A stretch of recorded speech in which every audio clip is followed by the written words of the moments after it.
it's hard for people with criminal backgrounds or have addiction issues to go out and find a job. These participants are some of the most ambitious people you will ever meet. They are resilient. And they take ownership on their business ideas, and they can take ownership over their life. That I still to this day, sometimes when I come back, I say, I can't believe this is happening.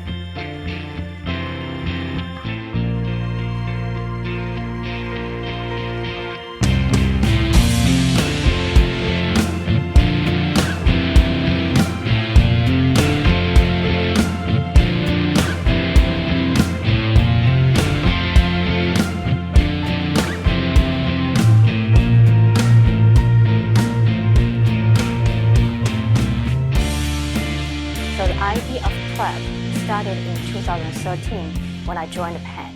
Formerly incarcerated individuals must fight an uphill battle when returning to their community. They have no job skills, they have no social ties. The only thing they have is the stigma associated with their past. I kept asking myself, as scholars, what can we do to help them find jobs, to help them return to the community? I identified entrepreneurship as the solution to this problem. We also managed to find a field partner, a Rescue Mission of Trenton, which was a 100-year-old nonprofit organization located in Trenton. So the Chief Operating Officer, Barrett Young, he was a master student in SP2's master program. When he learned the idea of our project in a class, when the project's idea was discussed as a mini case, he got enthusiastic about this idea immediately. So we discussed the possibility and we secured Rescue Mission of Trenton as a field partner of this project. Rescue Mission of Trenton is a 104-year-old organization. It's founded as a homeless shelter and a soup kitchen. Has since become a major player in the addictions treatment world. We have 91 beds in our residential addictions treatment unit, which houses men, all of whom are currently or formerly been incarcerated due to their drug addiction.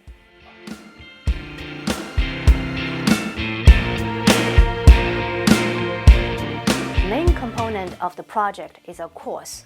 It's a course called A Social Entrepreneurial Approach to Community Reintegration. We offered 8 to 10 week intensive training to our formerly incarcerated individuals. I selected a group of talented students from various schools at Penn, such as SP2, Wharton, Communication, Urban Studies, and even Political Science and law. So the way that the students from the rescue mission are selected is there is a registration setup. They all can register for the class, and then there's an extensive interview process with myself and a few other of our administrators, where the guy has to submit a small business concept. Every Saturday, 2 student instructors, me, and 1 assistant director of the program, we will take a 1-hour train from Penn campus to Trenton, and we go there for a 3-hour session. And during each session, the student instructors or me, we will teach some basic knowledge of entrepreneurship, and we will work with our clients closely to co-develop their business ideas. It was a great experience. I learned a lot. I think the whole point of the class, being an entrepreneur, being able to start a business, especially for someone like myself, it's hard for people with criminal backgrounds or have addiction issues to go out and find a job because what comes up on your record. So being able to create your own business and create your own opportunities is wonderful. It's just none of us knew how to do that until we took that class. And the information that I received from there, just amazing, and it's brought me to where I am today. Being able to display artwork that we were creating in a positive manner, and I figured t-shirts were, everyone wears t-shirts, so it's good advertising space. It's what you're marketing, and it is your marketing. all wrapped in together. At this time, I kind of put it on the back burner. Well, I was working for a gentleman who was closing down one of his facilities. Me and my wife, Brandy, we came up with the idea, why don't we try to reopen that facility for ourselves? I was asked to create a business plan with projections, and that's what I learned in the prep class. I presented our business plan with projections, with I thought our expenses were going to be, and got a small business loan, a private small business loan to start us up. A little over 5 years ago, I was living under a bridge, wishing I would never wake up in the next morning. And now we got to the point I've donated 2 cars to people less fortunate than us, donated repairs to people who are less fortunate than us, who are trying to get their lives together. 2 cars have actually gotten donated to other people in recovery. I have a part-time employee, he's also in recovery, which is what I wanted. That to me is key because they have the same difficulties that we had, but they've also had the same steps to get out of those difficulties.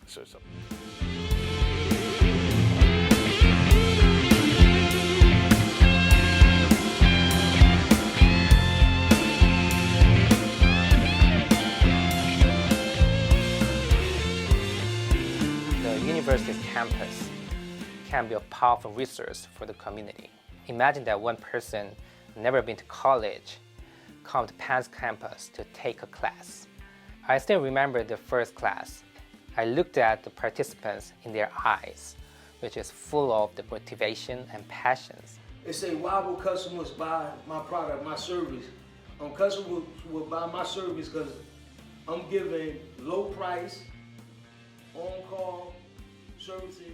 These participants are some of the most ambitious people you will ever meet. They are resilient, they are survivors, and more than anything, they want to change this world through their own vision, their own mission, their own purpose. I think this program is here to provide a foundation for these participants to go forward. They are not just sitting and learning in the classroom. They are presenting their ideas, and sometimes they got better ideas than their mentors. So they can be proud of themselves, and they take ownership on their business ideas, and they can take ownership over their life. Hot dogs are my passion. It's the old American favorite, but it's not just an American favorite. When you do the research, you'll see that every country, really, has their own variation of a hot dog. What's amazing about prep is that it is totally transferable. In fact, transferability was one of the principles that Dr. Ren established when she created the program in the first place. Her vision was to create a replicable and sustainable model for transitioning formerly incarcerated individuals back to community, and we do so through entrepreneurship and small business development.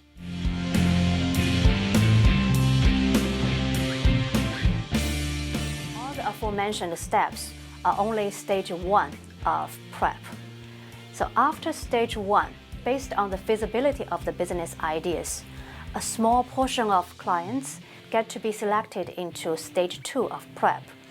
That is, we will continue to provide a number of supporting services to this small portion of clients, including consulting, registration help, and small funding opportunities, civic engagement activities. I look forward to seeing the project continue to grow and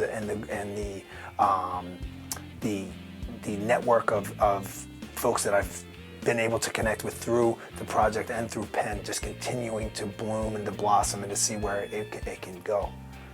And I really hope to bring prep idea to UCF, and if things are going well as planned, and this is going to be the first program that replicates prep. Minor adjustments.